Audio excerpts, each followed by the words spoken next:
Jepang sudah memiliki sistem jaringan kereta peluru paling efisien dan tepat waktu di dunia.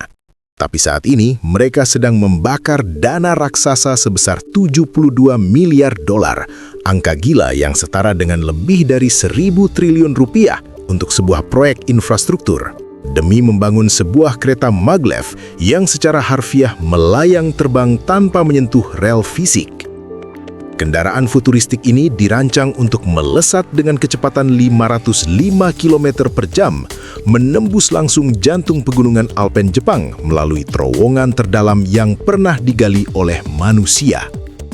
Mengapa negara maju ini rela mengambil resiko finansial dan geologis sedemikian ekstrim secara bersamaan? Inilah ambisi gila dari megaproyek Chuo Shinkansen. Dan selamat datang di Ilmu Pengetahuan Sosial, tempat kita membedah anatomi, sains, dan teknik di balik mahakarya peradaban modern. Proyek Chuo Shinkansen adalah jalur kereta super cepat yang menghubungkan kota Tokyo dan Nagoya, dan pada akhirnya akan diperpanjang hingga menjangkau pusat ekonomi wilayah Osaka di masa depan. Teknologi inti yang menggerakkan monster ini dikenal dengan nama Superconducting Magnetic Levitation atau SC Maglev. Berbeda dengan kereta konvensional, sistem SC Maglev sama sekali tidak mengandalkan roda baja untuk melaju, melainkan menggunakan kekuatan interaksi medan magnet raksasa untuk mengangkat seluruh bobot kereta ke udara. Di sepanjang jalur beton yang disebut guideway, insinyur menanamkan ribuan kumparan elektromagnetik saling bersilangan yang bertugas berinteraksi secara agresif dengan magnet superkonduktor di bagian bawah gerbong kereta tersebut. Namun untuk menghasilkan medan magnet sekokoh baja yang sanggup menahan beban ribuan ton ini, logika fisika biasa tidak lagi cukup, sehingga para ilmuwan harus menggunakan material niobium titanium ekstrim. Material superkonduktor ini didinginkan hingga menyentuh suhu minus 269 derajat Celcius menggunakan bantuan sirkulasi helium cair yang terus mengalir di dalam sistem pendingin gerbong kereta. Pada suhu yang mendekati titik nol absolut ini, resistansi atau hambatan listrik menjadi hilang, memungkinkan arus listrik mengalir abadi tanpa henti dan menciptakan medan magnet yang sangat mematikan. Medan magnet raksasa inilah yang mendorong kereta melayang setinggi 5 cm di atas jalur beton, memberikan jarak aman yang sangat vital mengingat kepulauan Jepang berada tepat di atas cincin api. Jarak bebas 5 cm ini memastikan kereta tidak akan langsung menghantam rel saat terjadi gempa, sebuah keunggulan krusial berbanding sistem maglev Jerman yang hanya mengambung sejauh 1 cm saja. Setelah melayang sempurna, kumparan listrik di dinding jalur akan berkedip dengan kecepatan milidetik berturut-turut, menciptakan gaya tarik-menarik dan tolak-menolak yang menarik kereta ke depan dengan kecepatan sangat brutal. Pada kecepatan menembus 505 km per jam, angin menjadi dinding beton tak terlihat, sehingga moncong kereta dirancang sepanjang 15 meter dengan bentuk aerodinamis mirip paruh platipus. Desain hidung panjang ini secara fisika berfungsi untuk memecah gelombang kejut udara bertekanan tinggi, terutama saat kereta ini menembus kegelapan terowongan pegunungan sempit yang berpotensi memicu ledakan sonik.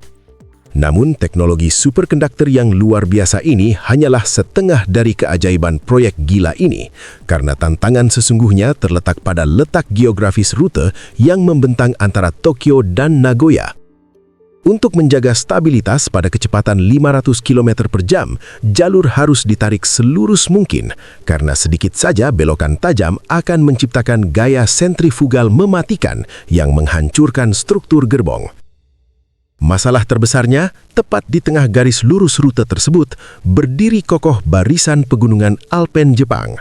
Barisan pegunungan curam ini terdiri dari batuan purba padat yang menjulang ribuan meter ke langit, memaksa para insinyur mengambil keputusan paling ekstrim, yaitu mengebor lurus menembus perut gunung tersebut.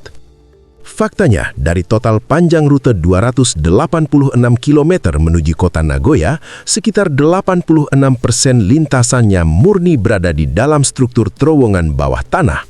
Mereka mengerahkan mesin bor raksasa untuk menghancurkan batuan beku granit jauh di bawah permukaan bumi, bekerja di bawah tekanan hidrostatis masif dan ancaman semburan air tanah yang tidak terprediksi sebelumnya. Penggalian terowongan super dalam inilah yang menyebabkan anggaran proyek membengkak tanpa kendali secara masif, menelan biaya hingga lebih dari 9 triliun yen tanpa menggunakan suntikan dana pajak pemerintah pusat.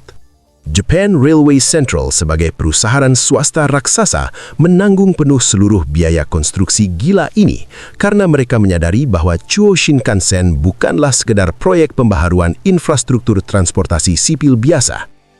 Saat jalur ini beroperasi penuh, waktu tempuh antara Tokyo dan Nagoya yang sejauh ratusan kilometer akan terpangkas tajam dari 1,5 jam menjadi hanya sekitar 40 menit perjalanan mutlak. Dan ketika akhirnya proyek ambisius ini menembus wilayah Osaka pada akhir dekade mendatang nanti, waktu perjalanan dari ibu kota akan susut menjadi 67 menit yang sangat singkat. Efek pemampatan waktu ekstrim ini akan menciptakan sebuah sabuk ekonomi megapolis terbesar di muka bumi, menyatukan populasi sekitar 73 juta manusia ke dalam satu area metropolitan tunggal terintegrasi.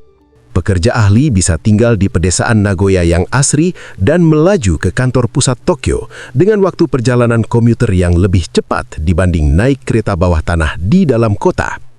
Desentralisasi instan ini dirancang untuk menyebarkan kekayaan ekonomi yang selama ini hanya terpusat di Tokyo, sekaligus bertindak sebagai mitigasi cerdas untuk memastikan roda bisnis negara tetap berputar sangat stabil jika sewaktu-waktu jalur kereta pesisir pantai Tokaido yang lama lumpuh akibat hantaman bencana tsunami raksasa.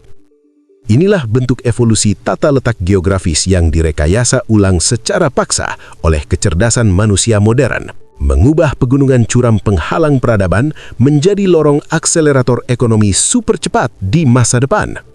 Fakta geopolitik dan sains keras kayak gini selalu membuktikan dengan sangat jelas kepada kita semua kalau sistem infrastruktur pembangun dunia modern itu jauh lebih presisi dan rumit dari kelihatannya.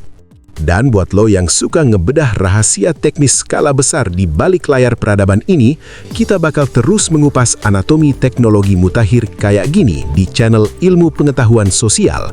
Jadi teruslah pertajam logika kritis lo bersama kita dan sampai jumpa di analisis video selanjutnya.